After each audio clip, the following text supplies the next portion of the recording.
রচনা বন্দ্যোপাধ্যায় উনি এখন একটু চাপে আছেন, কারণ ওকে দিদি নাম্বার 1 থেকে বাদ দিয়ে দিয়েছে। মানসিক হতাশা অবসাদ থেকে বলছেন।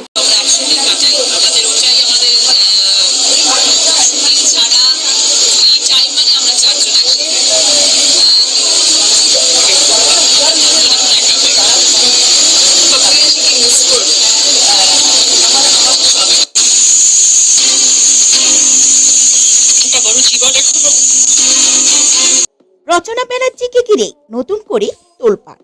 টলিপাড়া দিদি নাম্বার 1 থেকে সরে যাওয়ার পর কেন একের পর এক বিস্ফোরক মন্তব্য করছেন তিনি? সত্যি কি তার রাজনৈতিক ভবিষ্যৎ বদলাতে চলছে? কেন তার জায়গায় এলেন স্বস্তিকা আর বিজেপির নেতা ও অভিনেতা রুদ্রনীল ঘোষ? এমনকি বললেন, যা ঘিরে ফের শুরু হয়েছে জোর বিতর্ক।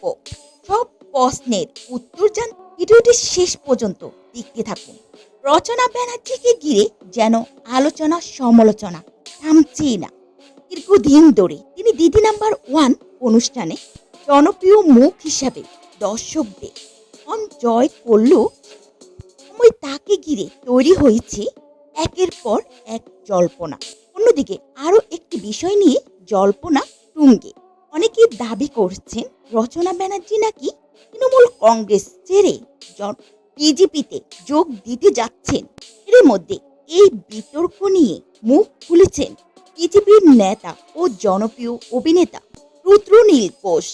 তার বক্তব্য প্রকাশে আসতে নতুন করে আলোচনা শুরু হয়েছে রাজনৈতিক আলোচনায়। অনেক দুর্নীতি যখন তার চোখের সামনে একটার পর একটা এসছে, যখন কাজ করতে গিয়ে তিনি দেখতে পাচ্ছেন, তখন তিনি বারবার চেষ্টা করেছিলেন বলার, কিন্তু শোনা হয়নি। এবং সবকিছুই বলা হতো একটা চিঠি লিখে পাঠালো ক্যামাস্ট্রি, এবং সেখান থেকে ডাস্টবিন, কোনো রকম গুরুত্বই দেওয়া হয়নি। এখন যখন তারা ওই দল থেকে বেরিয়ে আসছে, তখন তাদের নামে নানান রকম উৎসাহ দেওয়া হচ্ছে এবং বলা হচ্ছে যে বিজেপি কাঁড়ি কাঁড়ি টাকা দিয়ে তাদেরকে নিজেদের দিকে নিয়ে দিচ্ছে। দেখুন, রচনা দেবী তিনি আমার কর্মজগতের সিনিয়র। তিনি কোন ধরনের চাপের মধ্যে পড়ে কথাগুলো বলতে পারেননি বা বলেছেন আমাদের বা সাধারণ মানুষের কান অবধি এসে পৌঁছয়নি, তা আমি বলতে পারবো না। তবে হ্যাঁ, ইদানিং তৃণমূলের থেকে সরে আসার একটা প্রবণতা তৃণমূলীদের পক্ষেই দেখতে পাওয়া গেছে। এটা প্রথম দেখা গেছিল যেদিন ফলাফল বেরোলো 2026 নির্বাচনে। যারা দুপুর 2টো অবধি জয় বাংলা বলছিলেন, তারা হঠাৎ করে 5টার পর মানুষের দেওয়া রায় দেখতে পেয়ে তারা হঠাৎ করে গেরুয়া আবির এবং গেরুয়া কাপড় মাথায় বেঁধে জয় শ্রীরাম বা ভারত মাতা জয় গান জয়ধ্বনি দিয়েছেন। তো তার মধ্যে কে পড়েন বা পড়েন না তা আমার পক্ষে বলা সম্ভব নয়। তিনি ছাড়া এখন অনেকেই তৃণমূলের নানান ধরনের পাপ দেখতে পাচ্ছেন।